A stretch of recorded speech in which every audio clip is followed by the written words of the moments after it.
Buenas noches y bienvenidos a este Conversando con la Cámara del Pacífico. Hoy jueves 18 de febrero, siendo exactamente las 19 horas, les damos la bienvenida a todas las personas que participan con nosotros semana tras semana de esta actividad, de este Conversando con la Cámara, que como siempre lo decimos, es una actividad que realizamos desde la Cámara de Comercio del Pacífico para todos ustedes, ¿no? Las empresas afiliadas, las empresas que participan con nosotros en todas las actividades que realizamos semana tras semana, y saben pues que son espacios en donde queremos generar un momento de reflexión, un momento de intercambio de ideas, un espacio donde podamos realmente conversar, ¿no? Cada semana tenemos un invitado distinto para tratar sobre diversos temas vinculados a la actualidad empresarial, porque reafirmamos desde la Cámara de Comercio del Pacífico que este momento es solo pasajero, que lo superaremos, pero tenemos que estar preparados para lo que viene. Y lo que viene requerirá muchos desafíos, requerirá innovación, requerirá una actitud distinta, una actitud totalmente distinta para afrontar los nuevos desafíos de la vida, pasado, superado este momento por el que estamos atravesando, ¿no? Así que esto nuevamente lo reitero porque no podría ser posible realizar estas actividades sin el maravilloso equipo que está detrás, sin el maravilloso equipo de la Cámara de Comercio del Pacífico, que semana tras semana se esmeran para preparar estos eventos que con toda la mayor voluntad y felicidad y entrega los realizamos para ustedes. Ya saben que este es un espacio abierto, ustedes pueden opinar, pueden preguntar, ¿no? Esto es un espacio en donde también queremos que ustedes participen, o incluso ustedes pueden recomendar sobre qué temas quisieran que vayamos tocando para ir agendándolos y poder invitar a personas sobre los temas que ustedes, las empresas que participan con nosotros de estas actividades, están interesados en escuchar. No podemos nosotros desde la Cámara ser ajenos a la situación por la que estamos atravesando, sobre todo en mi país. Ya les he dicho que nosotros somos una Cámara que estamos en México, en Panamá, Colombia, Ecuador, Perú y Chile, pero no podemos ser ajenos a la realidad particularmente. Yo estoy en el Perú y no puedo ser ajeno a la realidad que está pasando mi país, ¿no? Y lo digo con mucha tristeza y me voy a permitir unos minutos para hacer simplemente una reflexión, porque nosotros desde la Cámara no nos metemos en política. A nosotros la política, no, eso no va con nosotros. Nosotros estamos orientados y entregados a la actividad empresarial. Y queremos que la actividad empresarial se realice con una mirada ética, responsable, solidaria, de entender que es parte de un colectivo, y que a través de las empresas generamos dignidad, generamos trabajo, generamos oportunidades, generamos país. Eso es lo que nosotros buscamos desde la Cámara. Pero no podemos ser ajenos a las diversas situaciones que están pasando y no puedo ser ajeno a la realidad, a la triste realidad que estamos viviendo en mi país, ¿no? En donde la mirada colectiva y la mirada del bien común pues no existe. Quedó apartada completamente. Fue borrada del ideal político, borrada completamente, y suplantada por un interés individual, egoísta, dañino, que no mire el bien común, y que me duele,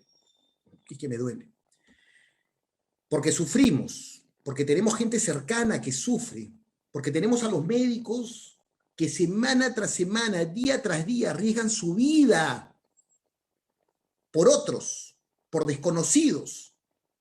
Pero sin embargo, tenemos a nuestras autoridades que en lugar de estar también en la primera línea, no, pues se cobijan bajo un aprovechamiento indebido. Y esto hay que decirlo como corresponde. Y quiero hacer una pequeña reflexión sobre algo que leía esta mañana, ¿no? Que es un libro de Mario Vargas Llosa sobre la llamada de la tribu. Él, haciendo referencia a Poppers, dice lo siguiente: el Estado, dice Poppers, es un mal necesario porque sin él no habría coexistencia ni aquella redistribución de la riqueza que garantiza la justicia, ya que la sola libertad por sí misma es fuente de enormes desequilibrios y desigualdades, y la corrección de los abusos. Pero un mal, porque su existencia representa, en todos los casos, aún en los de las democracias más libres, un recorte importante de la soberanía individual, y ojo, y un riesgo permanente de que crezca y sea fuente de abusos que vayan socavando las bases frágiles, a fin de cuentas, sobre las que fue erigiéndose en el curso de la evolución social, difícil saber si para aumentar la felicidad o la desdicha de los hombres, las más hermosas y misteriosas de las creaciones humanas, la cultura de la libertad. Fíjense, ¿no? Un riesgo permanente de que crezca y sea fuente de abusos, que socaven, dice, la más hermosa y misteriosa de las creaciones humanas, la cultura de la libertad, de nuestra libertad. Y me permito hacer esta acotación porque yo escucho además con tristeza cómo el Estado se niega a entender de que su mala gestión frente a la crisis sanitaria que estamos viviendo, su mala gestión no solamente operativa, ética, moral, el Estado no quiere reconocerla y se cierra el Estado en decir de que son ellos los únicos que pueden gestionar todo el tema de las vacunas. Señores, las empresas quieren trabajar, necesitan trabajar. Las empresas necesitan continuar generando oportunidades, desarrollo. Y si el Estado es incapaz de gestionar todo lo que implica el desarrollo de las vacunas, de traer las vacunas, toda la logística de las vacunas, ¿por qué negarse a apoyarse en las empresas? ¿Por qué se niegan a que las empresas colaboren? Y yo apostaría no, estoy completamente seguro de que la mirada de las empresas es una mirada mucho más ética, responsable, solidaria, una mirada mucho más de bien común que la mirada del propio Estado. ¿Por qué negarnos entonces? ¿Por qué no entender que las empresas constituyen una base importantísima de nuestro colectivo, de nuestra sociedad, de nuestros países?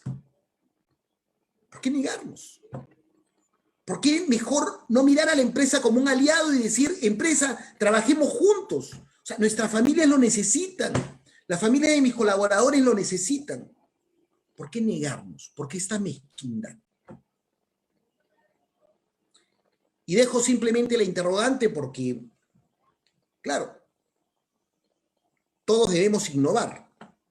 El Estado y las empresas, a nosotros los empresarios nos dicen que debemos siempre estar innovando, siempre innovar. Pedimos que el Estado también innove.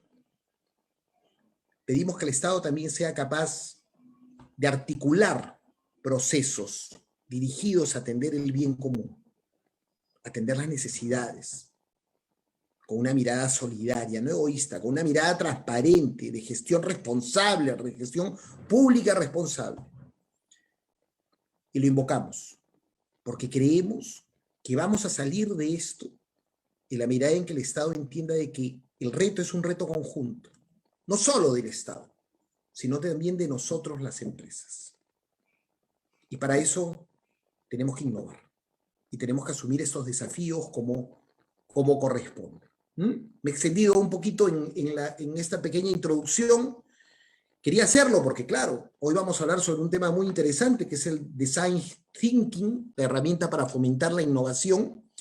Y no quería dejar de hacer esta reflexión porque consideramos que es importante no perder la sensibilidad, no perder la sensibilidad, no perder el norte, el horizonte hacia donde debemos caminar. El día de hoy nos acompaña Alexander Meléndez. Él es ingeniero industrial, tiene 2 maestrías, tiene un MBA por la UPN en el Perú y tiene una maestría en dirección comercial, marketing y publicidad y e-commerce por la EUDE Business School de España. Posee también cursos especializados en Design Thinking for Innovation, en finanzas, planificación de proyectos y dirección de personas.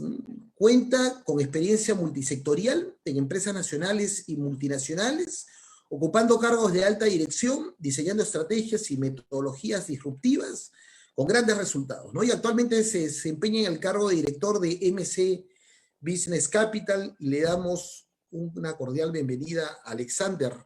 Alexander, muy buenas noches, un gusto tenerte en este Conversando con la Cámara, y discúlpame por los minutos que te he robado, por los No, minutos que no, te he robado. no es un gusto para mí también y no te preocupes porque lo que has comentado es un tema que vivimos día a día y creo que es de interesante reflexión eh, lo que nos comentan, ¿no? Porque es lo que vivimos y creo que lo que estamos viviendo ahora nos ayuda a ver con mejor perspectiva el tema que vamos a ver hoy, porque hasta en el Estado y en estas pequeñas cosas, por así decirlo, se tiene que fomentar la innovación para que estos procesos puedan ser lo suficientemente eficientes y den resultado hacia las personas, ¿no? Exactamente. Cuéntanos primero, Alexander, ¿qué cosa es el Design Thinking? Bueno, el design thinking es una herramienta, ¿no?, que utilizan ahora mucho las empresas para fomentar la innovación de manera exitosa, ¿no? Es la manera de poder trabajar en grupo y maximizar la creatividad colectiva, ¿no? Es una metodología que permite diseñar soluciones innovadoras a cualquier problemática de negocio, ¿no? Y ahora vamos a ver un poquito las diferencias, porque en su momento también me preguntaron, ¿no? Mucha gente, oye, ¿es lo mismo una metodología ágil que el design thinking? O en qué se diferencia, ¿no? Y eso lo vamos a ir viendo en el transcurso de lo que le vamos a compartir ahora. Te agradezco, Alexander. Y estas metodologías, imagino que, bueno, con todo lo que con todo lo que estamos viviendo, con este cambio de percepción y de dinámica en el desarrollo de los procesos al interior de las empresas, imagino que habrá tenido un crecimiento exponencial. Sí, definitivamente, porque el nivel de la pandemia ha hecho que muchas empresas que tenían en su plan estratégico fomentar la innovación, lo han tenido que hacer más rápido y las que no lo tenían han tenido que implementarlas porque era la única manera de que puedan sobrevivir. Y eso tiene que ver, la innovación tiene con los planes de transformación digital y todo lo que tiene que ver con tecnología. Y es importante resaltar que la transformación digital no solamente tiene que ver con tecnología, sino yo creo que comienza con una transformación cultural. Y esta transformación cultural no necesariamente es tecnológica. Y me refiero al cambio del mindset de las personas, porque algunas no pueden estar preparadas para ese cambio. Y ahí es donde vienen muchas otras cosas que se tienen que hacer en los procesos para hacerlos más eficientes. Y este cambio de cultura implica. Este cambio de cultura implica diversas metodologías que puedan hacer que la gente pueda cambiar mucho más rápido, que pueda ser flexible para estos cambios y que pueda ser suficientemente productiva para estos cambios, ¿no? Lamentablemente, y es así, hay mucha gente que a veces no está preparada para estos cambios y ahí la alta dirección tiene que saber diferenciar a estas personas y moverlas a un determinado sector, por así decirlo, en la compañía donde puedan realmente ser más efectivas. Y la gente que cambia más rápido es la gente que va a crecer más rápido y va a formar parte de esta compañía y de este cambio cultural que va a llevar a una transformación digital y a unos cambios mucho más grandes que va a tener la compañía en el camino. Exactamente. Y ahora, yo imagino también, Alexander, que la transformación digital tiene sus desafíos, ¿no? No solamente por el tema de lo que significa prepararse, capacitarse, ¿no? Estar listo para una transformación digital, sino por todo lo que implica la dinámica de implementar la tecnología, que tiene que estar de atrás y hacer sostenible un cambio tecnológico, ¿es cierto? Es correcto porque lo vivimos, por ejemplo, muchas personas ahora, ¿no? En donde pasaron de la oficina física a la oficina virtual y ya desde casa, donde desde casa no es lo mismo porque ya ahí donde vienen todas o todos estos cambios que inicialmente mencionaba, no tener una buena banda ancha para poder tener una excelente reunión con nitidez, empezar a diseñar nuevas herramientas tecnológicas que permiten que soporte estos cambios a través de dispositivos en la nube, datos en la nube, el tema de conectividad, el tema de que la gente esté capacitada. Muchas de las personas antes de pandemia, muy pocas sabían usar el Zoom, por ejemplo, u otra herramienta como el Google Meet, el Microsoft Teams y otras, ¿no? Entonces, la gente tiene que estar preparada también mentalmente para estos cambios, ¿no? Sin estos cambios es difícil llevarlos a cabo. Claro, yo aquí comparto y cuento como anécdota que efectivamente tiene que haber un cambio de mentalidad, ¿no? O sea, un cambio cultural, porque, claro, y lo digo abiertamente además, ¿no? Es decir, al inicio, cuando nosotros comenzamos con todas nuestras actividades de la Cámara, que prácticamente a la quincena, o sea, la última quincena de marzo, comenzamos a desarrollar una serie de actividades utilizando estas plataformas digitales. Uno de los grandes puntos, ¿no?, que yo particularmente consideraba era, caramba, qué difícil organizar una reunión vía Zoom, qué difícil organizar una reunión a través de, ¿no?, de Google Meet, a través de una multillamada. Oye, yo antes tenía a la gente allí, conversábamos, organizábamos, nos sentábamos sobre la mesa, anotábamos en el papel y listo, y todos entendían, miraban el papel y tomaban la foto y listo, nos íbamos luego a ejecutar. Ahora, ¿cómo esta actividad la puedo desarrollar a través de una plataforma? Y uno ha tenido que ir descubriendo muchas cosas para que te permitan generar esta dinámica. Es todo un proceso. ¿Tú crees en qué etapa estamos? ¿Estamos comenzando? ¿Tenemos todavía para largo? ¿Es un cambio que ya se ha dado? ¿Las empresas han comenzado a entender que la tecnología es su mejor aliado? ¿Cómo ves tú nuestra realidad del momento actual que estamos viviendo de cara al desafío de utilizar herramientas tecnológicas para generar un mejor desarrollo empresarial? Yo creo que las compañías en su mayoría ya han empezado y otras, por supuesto, ya llevan la delantera. ¿Por qué? Porque cambiaron más rápido, ¿no? Y otras, las que vienen un poquito detrás, han sido, como comenté al inicio, obligadas un poco a estos cambios. Pero ya las vienen utilizando de la mejor manera y están en el proceso más bien de perfeccionar estas herramientas en temas de conectividad. Porque aquí eh, hay un rol muy importante también de la alta dirección y de liderazgo, porque los modelos de liderazgo a raíz de esta pandemia han tenido que cambiar. El nivel de cercanía que se tenía en el ambiente físico ya no está. ¿Y cómo tenemos que generar ahora esa cercanía con nuestro equipo a través del mundo virtual?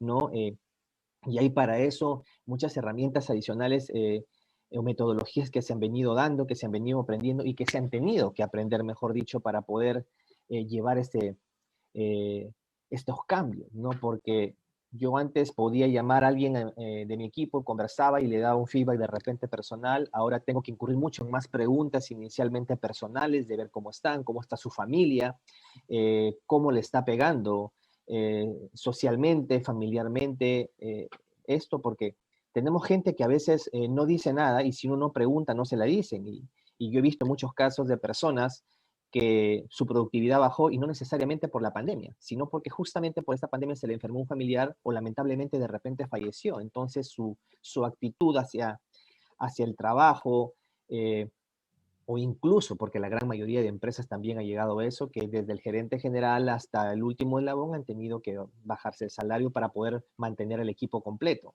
Y creo que ese ha sido lo más importante, ¿no? Entonces, toda esta cúspide de cosas ha hecho de que la gente se vaya adaptando mucho más rápido a la tecnología, ¿no? Ahora podemos ver personas de 50, 55 años que todavía están trabajando, gracias a Dios, que ya están ligados a la tecnología, ya tienen instalado el Zoom en su celular para cuando están de repente fuera de casa y todos estos. Y lo otro que hemos visto es mucho el crecimiento de la unidad familiar también, ¿no? Donde hemos visto en donde ya ha sido inevitable que a veces se te cruce el nene por ahí, o en otros casos el perrito y otro tema, ¿no? Y ya no avergüenza eso porque estamos en un ambiente distinto, ¿no? Yo creo, y creo que va a ser positivo porque nos ha obligado a cambiar mucho más rápido y nos ha obligado a hacer algo que lo deberíamos haber hecho, perdón, hace mucho tiempo.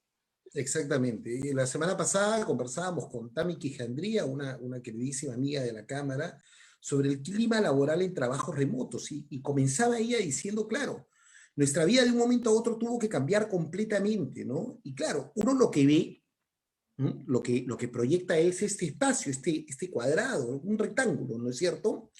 Pero uno no sabe lo que hay alrededor. Entonces yo le contaba a Tami, claro, que yo acá tengo el Parque Jurásico, ¿no? Tengo ahí a los soldados, tengo aquí a Planta versus Zombies, porque claro, la sala es el espacio de juego de mi hijo, entonces claro, tengo acá al lado todo, pero yo estoy sentado aquí porque esto es lo que se ve, ¿no es cierto? Y aquí es donde viene qué importante es la sensibilidad de quienes Así dirigen es. las empresas, de entender que no solamente es el trabajo, sino de entender de qué es el todo, porque no solamente es el trabajo. En estos momentos, sobre todo momentos de incertidumbre por los que pasamos, los colaboradores también se preocupan por la salud de sus familias, de su abuelo, de sus padres, de sus hermanos, de sus tíos. Y la empatía de la empresa, ¿no? Del director de la empresa, con el colaborador puede provenir de este simple detalle de estar atento a las cosas que le pueden estar preocupando al colaborador. Y obviamente, he aquí el gran desafío de quienes dirigen empresas, ¿no? He aquí gran cambio de chip que tiene que darse en quienes dirigen empresas. Ya no podemos volver a esta gestión tradicional, vertical, en donde, bueno, uno manda, da la orden y el equipo tiene que ejecutarla. No, esto cambió. Yo creo que va a cambiar para positivo, porque las personas han comenzado a entender el valor de la familia, de los hijos, del momento, de verlos despertar, de por lo menos escucharlos, por más que estén en la computadora, por lo menos lo ven, saben que está allí, ¿no es cierto? Y esto tiene un valor mucho, mucho más grande que incluso el trabajo mismo. Claro, el trabajo uno lo necesita para vivir, pero qué más valioso que la familia, ¿no es cierto?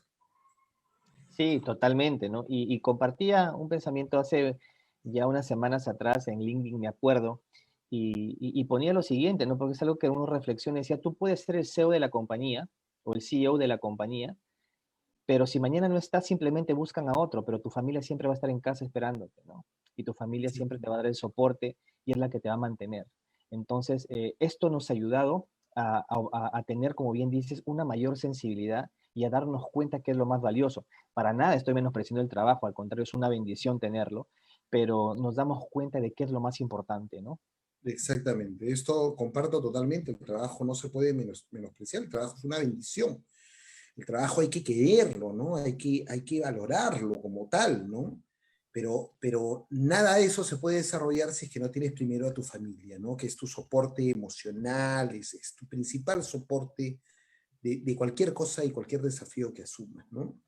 Pero ahora, otra de las cosas, Alexander, es que cómo generamos estas nuevas metodologías, por ejemplo, en un país en donde tenemos tantas limitaciones, por ejemplo, de acceso a banda ancha, ¿no? Hablamos de Lima, pero imaginemos pues que estamos hablando de alguna región al interior del país en donde su capacidad de banda ancha es limitadísima y en donde tienes una serie de problemas para utilizar, ¿no? Las herramientas tecnológicas. Cómo ¿Cuáles son los desafíos que tenemos frente a esta realidad?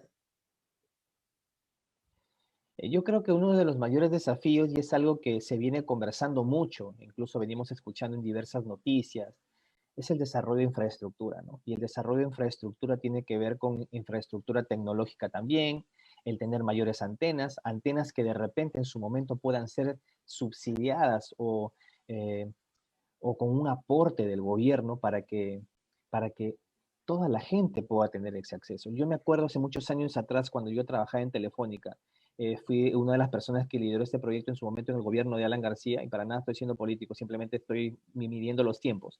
Y hubo un proyecto de conexión con el gobierno donde se le dio servicio a más de 3.800 localidades a nivel nacional, ¿no? Localidades de muy difícil acceso, incluso donde uno tenía que ir en carro 2 días, luego subirse literalmente a un burrito tantas horas, luego subirse a una canoa para llegar a una localidad donde no tenían ningún tipo de acceso a tecnología y era totalmente aislada, ¿no? Entonces, ahí es donde tenemos que llegar porque estamos en una época en donde todos tenemos que tener acceso a tecnología de una u otra manera para poder estar acorde con el mundo en que vivimos y que la gente puede estar globalizada, puede estar o entender qué está sucediendo a su alrededor, ¿no? Y yo creo que el gobierno juega un rol fundamental e incluso, si es que no para subsidiar, para permitir que estas empresas puedan poner diversas antenas o infraestructura para poder llevar tecnología a estas personas, ¿no? Ahora, sin tecnología, no hacemos nada. Yo a veces me reía con lo que veía la vez pasada, que les entregaban tablets a los niños de lugares alejados, pero no les daban internet. Entonces, al final, la tablet termina siendo más un objeto de juego, entre comillas, que una herramienta tecnológica de información.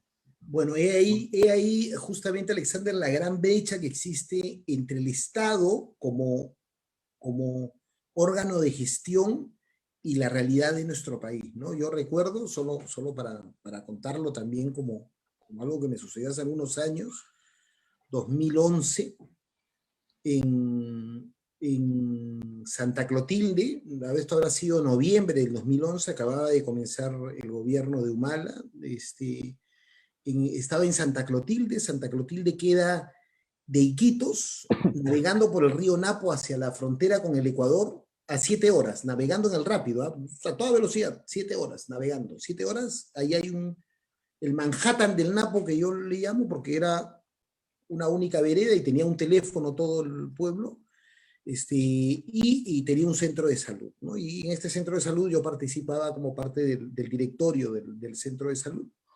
Y un día conversando con el alcalde y el gobernador, llega un personal del Ministerio de Trabajo a implementar un programa social, no recuerdo ahora el nombre, ¿no? Pero era un programa de formación en donde iba a formar auxiliares contables, bartenders y algo más. Entonces, cuando nosotros lo escuchamos, a este muchachito que llegaba, ¿no? Y decía que él venía del Ministerio de Trabajo y que venía con los programas, ¿no es cierto? Y que quería implementarlos, ¿no? Porque ya estaban aprobados y que cuando comenzaba, y dijimos, escúchame, ¿qué cosa es lo que quieres enseñar?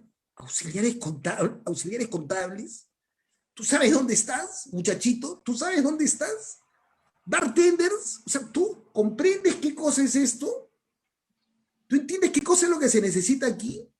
Aquí lo que se necesita es enseñarle a la gente a cortar la madera, a arreglar el motor de las lanchas, a que armen sus piscigranjas. O sea, ¿cómo? Este es el Estado, ¿no? Ojo, no estoy, hoy estoy un poco ácido, ¿no? Pero lamentablemente este es el Estado. Esta es la gestión del Estado totalmente ajena a la verdadera realidad de nuestro país. Y entonces, claro, absurdo. Y ahora que cuenta sobre el programa de llevar a localidades, nosotros hace algunos años participamos también en un proyecto de electrificación rural bellísimo para llevarle energía a las poblaciones. Y hace como 3 años desarrollamos un proyecto de electrificación rural en donde colocamos, no colocamos, sino que con la luz, estas familias podían conectar una radio.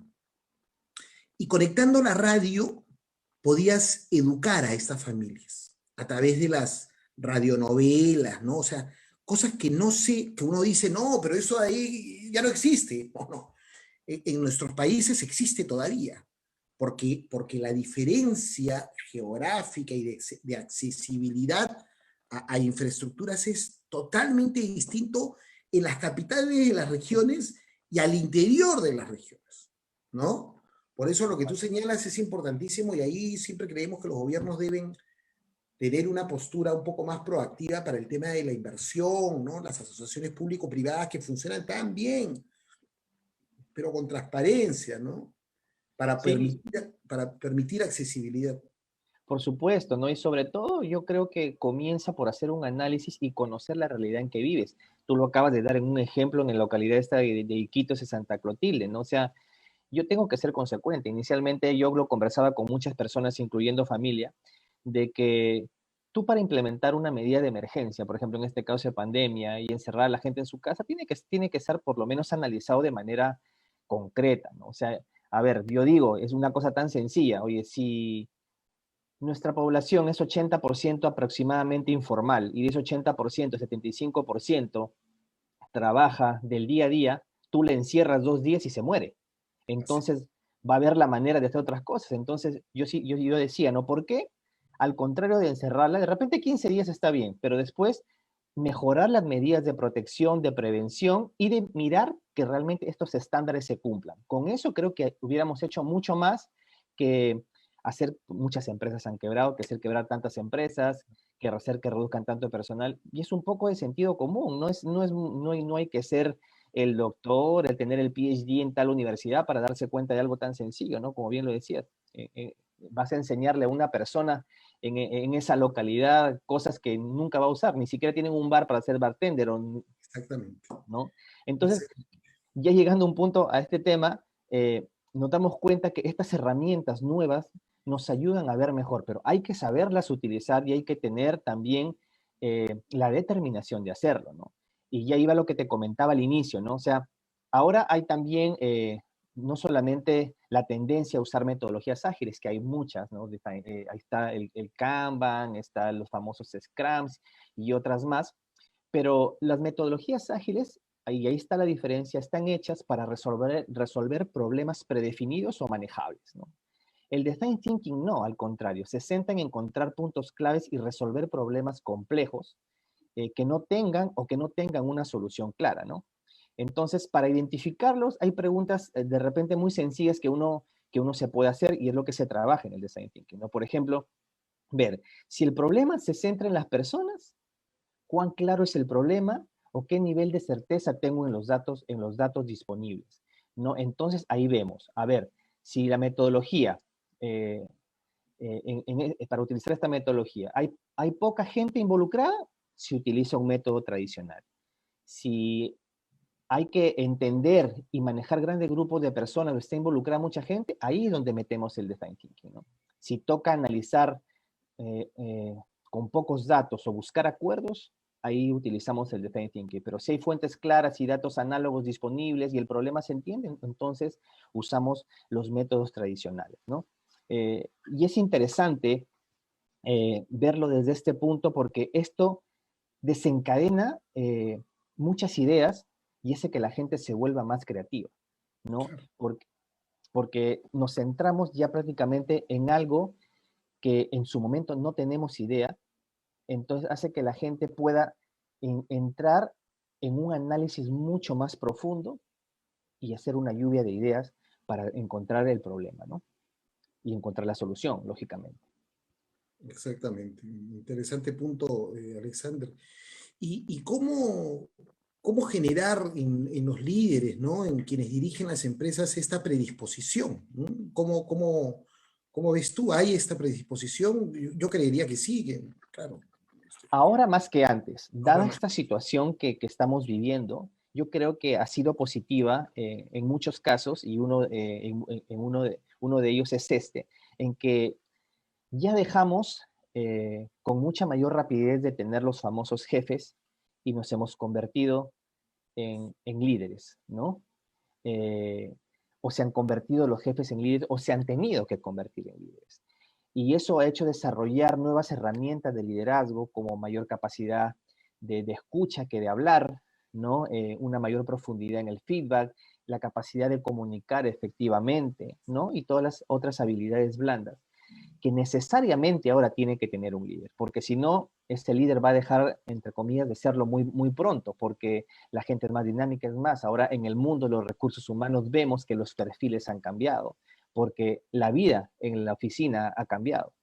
Entonces, si antes teníamos un gerente de finanzas, un gerente de administración, un gerente de TI, un gerente de operaciones, ahora esas cuatro funciones las hace un gerente de administración y finanzas, ¿no? Claro. Eh, entonces, eso involucra a que por la misma necesidad de que el líder pueda continuar con su trabajo, ha tenido que prepararse y hacer mucho más abierto y también capacitarse en estas nuevas herramientas que le van a permitir generar mayor productividad.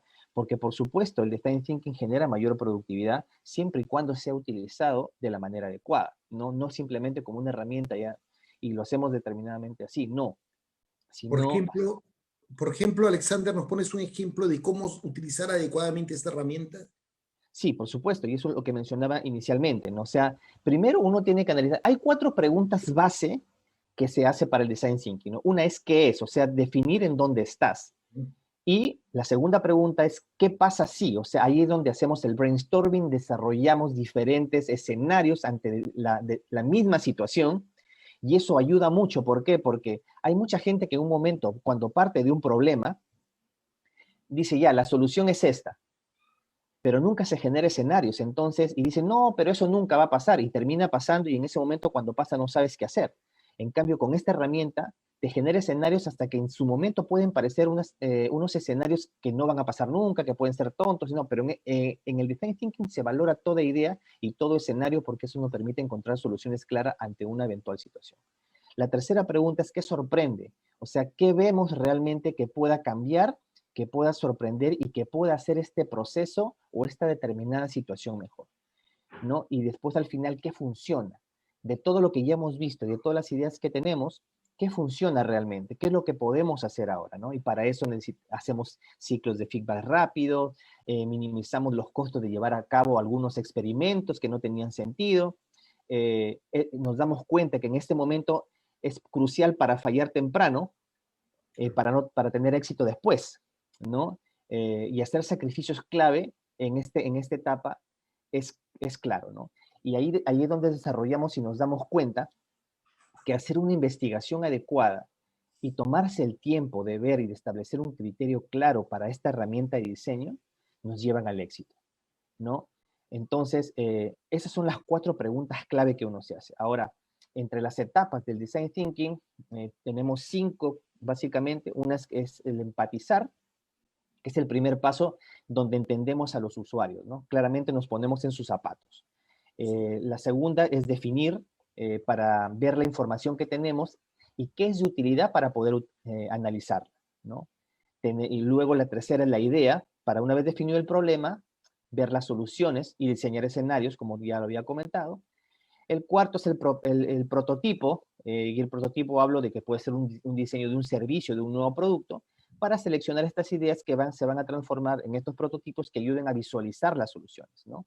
Y al final tenemos la prueba, que es ya el elemento, la parte final en donde vemos eh, ante los usuarios finales el uso de estos prototipos para llegar a la eficiencia y la solución a este problema, ¿no?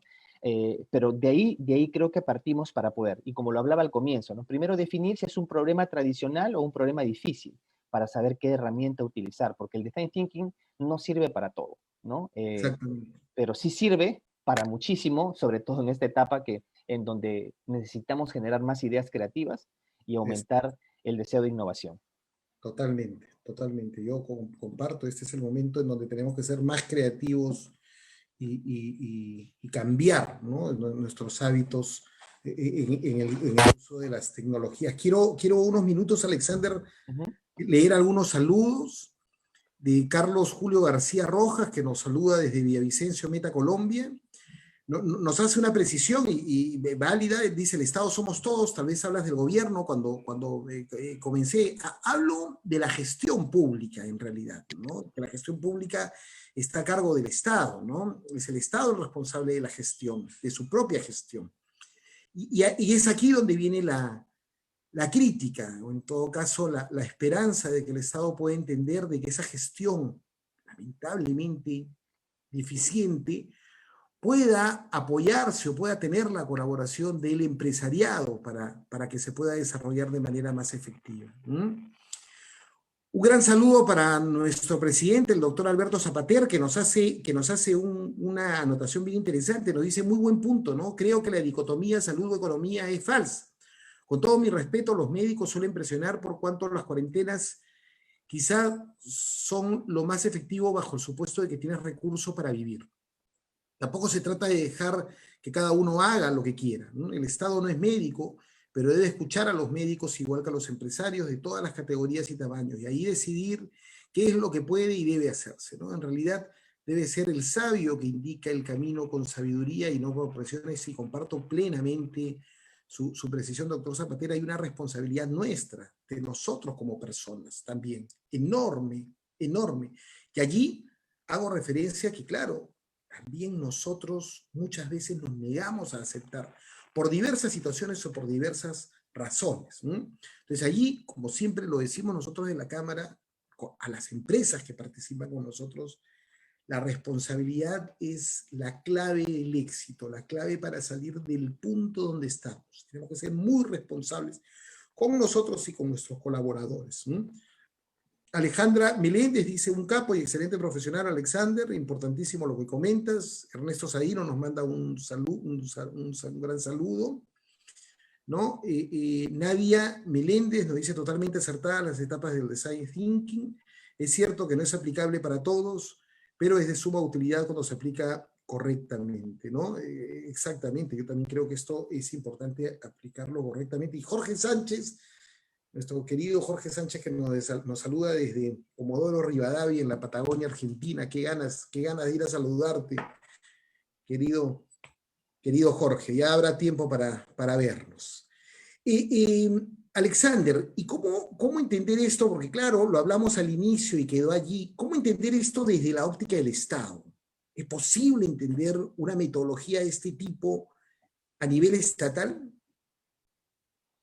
Yo creo que sí, y claramente lo digo, porque si se tiene la determinación, yo creo que con eso se comienza para hacerlo, y profesionales tenemos, hay muy buenos profesionales en el Estado que a veces quizás no se muestran tanto, pero debe haber una determinación del Estado de fomentar este tipo de herramientas, y no solamente estas, sino otras que ayuden no solamente a acelerar los cambios, sino a que estos cambios se den de manera eficiente y alcancen a todos los peruanos, como es deber del Estado, ¿no? Aquí podemos aplicar esta herramienta en el proceso logístico y de negociación para contener las vacunas. O sea, a mí me sorprende ver de cómo hemos terminado comprando como Estado o como gobierno las vacunas más caras que casi nadie ha comprado a nivel mundial y que tenga el menor porcentaje de efectividad. Tiene 79.4%, si mal no recuerdo, cuando la de Pfizer tiene 95%.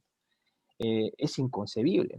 Y eso se da claramente, no tanto creo yo la incapacidad de repente de algunos, sino la incapacidad sí en la toma de decisiones acertadas y en la búsqueda de intereses particulares, ¿no? Yo creo que eso es lo que comentabas tú al inicio, yo concuerdo contigo, que a veces los intereses particulares ciegan a las personas a poder tomar decisiones acertadas o a utilizar las herramientas necesarias, ¿no? Totalmente de acuerdo, Alexander. Ojalá la mirada de nuestra gestión pública, de quienes dirigen la estructura administrativa de los estados cambie, ¿no? Gire y sea una mirada mucho más dinámica, mucho más innovadora, mucho más empática con la realidad, ¿no? Mucho más empática con la realidad, ¿no? No voy a cometer una infidencia ni señalar nada, pero hace poco tratábamos de sacar adelante una colaboración importante. Y claro, las miradas muchas veces de nosotros, empresarios, que queremos desde nuestras empresas ayudar a cambiar el colectivo, es una mirada distinta a la propia mirada que tiene el Estado. Una mirada simplemente de gestión, yo diría, pasada ya de moda, ¿no es cierto? Que ya quedó. ¿No? Un poco más, y hablábamos sobre, no sé si recordarás, Alexander, pero sobre los libros de instrucción cívica, que era un curso que yo llevaba en los años 80, Claro, instrucción en el cívica, que colegio. no existe más esto, ¿no? Pero Educación claro, cívica se llamaba, me educación acuerdo. cívica y educación cívica, exactamente. Entonces imagínate, ¿no? Esto, hay un tema de mirada ahí que tiene que cambiar. Pero bueno, Alexander, mira, se nos ha pasado el tiempo volando, van a ser ya las 19:45. Quiero que concluyas con algunas ideas, Alexander, que nos des algunas ideas finales para cerrar de cómo las empresas podrían implementar esta herramienta, esta metodología al interior de sus empresas, de cómo tú podrías ayudar también a que las empresas puedan entender un poco mejor sobre el design thinking y mejorar sus procesos, las Sí. relaciones, la operación. Mira, yo quiero concluir con esto. Básicamente creo que con estas diferencias que voy a mencionar nos va a ayudar a tener una visión clara de qué es lo que tenemos que hacer y a dónde tenemos que llegar luego con esta metodología, ¿no? Eh, Nosotros estuvimos en un ambiente en donde se trataba de limitar la incertidumbre. Con el design thinking aceptamos la incertidumbre porque esa incertidumbre nos va a ayudar a encontrar una solución, ¿no? estábamos acostumbrados a seleccionar experiencias progresivas. En cambio, ahora estamos abiertos con el Design Thinking a nuevas experiencias o a generar cambio, ¿no? Antes estamos solamente enfocados en el cliente, pero ahora estamos orientados con el Design Thinking a satisfacer necesidades, a generar insights, ¿no? Antes estamos enfocados en pocas, buenas y sólidas estrategias, las más ya conocidas. En cambio, ahora estamos enfocados en la innovación con el Design Thinking, ¿no? Antes medíamos el riesgo, éramos más conservadores, más realistas, nuestra visión era más limitada, solo pensamos en las grandes ideas y era un ambiente de mucha mayor ansiedad, ¿no? Ahora, al contrario, con el Design Thinking, buscamos nuevas y diversas experiencias, generamos empatía, nuestro panorama es más amplio, pensamos en nuevas soluciones y somos más determinados, ¿no? Buscamos nuevos datos, a diferencia de que antes dependíamos de los datos, ¿no? Y creo que para para la gente que nos escucha ahora, hay un buen ejemplo de Design Thinking, que es el que me enseñaron a mí, me acuerdo en la Universidad de Virginia cuando llevé esta especialización, que se llama The Good Kitchen, ¿no? Donde te habla mucho de que en su momento contrataron a una empresa externa para ayudar a solucionar un problema, pero aplicando el Design Thinking se encontraron que esa no era la solución y que diseñando esta nueva metodología no solamente diseñaban el problema o solucionaban el problema erróneo que tenían, sino se le abrieron las ventanas para desarrollar diversas cosas que hizo que esta cocina, que era del gobierno danés, se convierta prácticamente en un restaurante para atender a millones de personas. Era una cocina que daba como tipo una olla común, ¿no? En Dinamarca. Sí. Entonces, yo creo que es el momento de preparar nuestra mente para el cambio, para los que no están y para los que ya están, a seguir perfeccionándolo, generando nuevas ideas, generando nuevas herramientas dentro de las propias herramientas que nos permitan ser más eficientes y sobre todo que esta eficiencia siempre esté centrado en lo más importante, que son las personas. Exactamente, tú lo has dicho todo, hay que tener un cambio de mentalidad, hay que cambiar nuestra mirada, hay que asumir este desafío como corresponda, pero poniendo siempre al centro de toda la persona, ¿no? Quiero agradecerte, Alexander, por habernos acompañado el día de hoy en este Conversando con la Cámara. Ya sabes que las puertas de la Cámara son siempre abiertas, están siempre abiertas para ti, habrá momento para seguir conversando sobre estas metodologías y agradecerte en nombre de toda la Cámara de Comercio del Pacífico el habernos acompañado el día de hoy. No, muchas gracias a ustedes, encantado de poder haber conversado contigo y con toda la audiencia. Que estén muy bien, muchísimas gracias. Muchas gracias, Alexander. Te agradezco mucho. Yo me quedo aquí unos minutitos para cerrar el programa de hoy. Y bueno, estuvo con nosotros Alexander Meléndez conversando sobre el Design Thinking como una metodología importantísima para la innovación, para mejorar nuestros procesos. Tenemos siempre desafíos, ¿no? Nosotros que hacemos empresa, estamos siempre con los desafíos allí, a flor de piel, ¿no? Que tenemos que asumirlos de manera responsable, como lo decía hace un momento, ¿no? Algunos mensajes ya para cerrar nuestro conversando del día de hoy. El día de mañana, 19 de febrero, a las 7:45 de la mañana, tenemos un webinar interesante, perspectivas macroeconómicas en la región. El evento, ya saben que no tiene ningún costo, solamente requiere que se inscriban. El próximo jueves 25 de febrero vamos a estar lanzando el Expo Negocio en Latinoamérica, una actividad que estamos realizando de manera conjunta con la Cámara de Comercio Panameña. Esto va a ser muy, muy interesante porque, claro, va a haber una oportunidad ahí de poder desarrollar networking, conocer empresas. Creo que esto va a estar bastante interesante, ¿no? Esto será el jueves 25 de febrero, igual a las 7:45 de la mañana. Y el viernes 5 de marzo tenemos un webinar interesantísimo sobre transformación digital sin cambio cultural, es la pregunta, ¿no? Transformación digital sin cambio cultural. Bueno, ya hoy con Alexander hemos hablado bastante sobre esto, ¿no? O sea, transformación digital sin cambio cultural.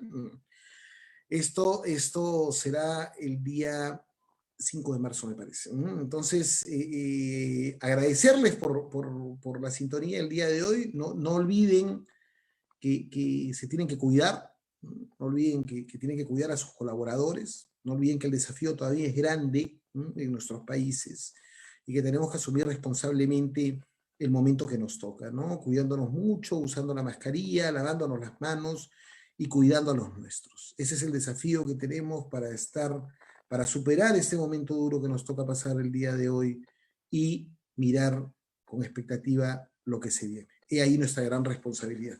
Agradecerles por la sintonía y nos estamos viendo la próxima semana, el jueves a las 19 horas, en un nuevo Conversando con la Cámara del Pacífico. Hasta entonces, muchas gracias y que tengan un buen fin de semana. Cuídense mucho.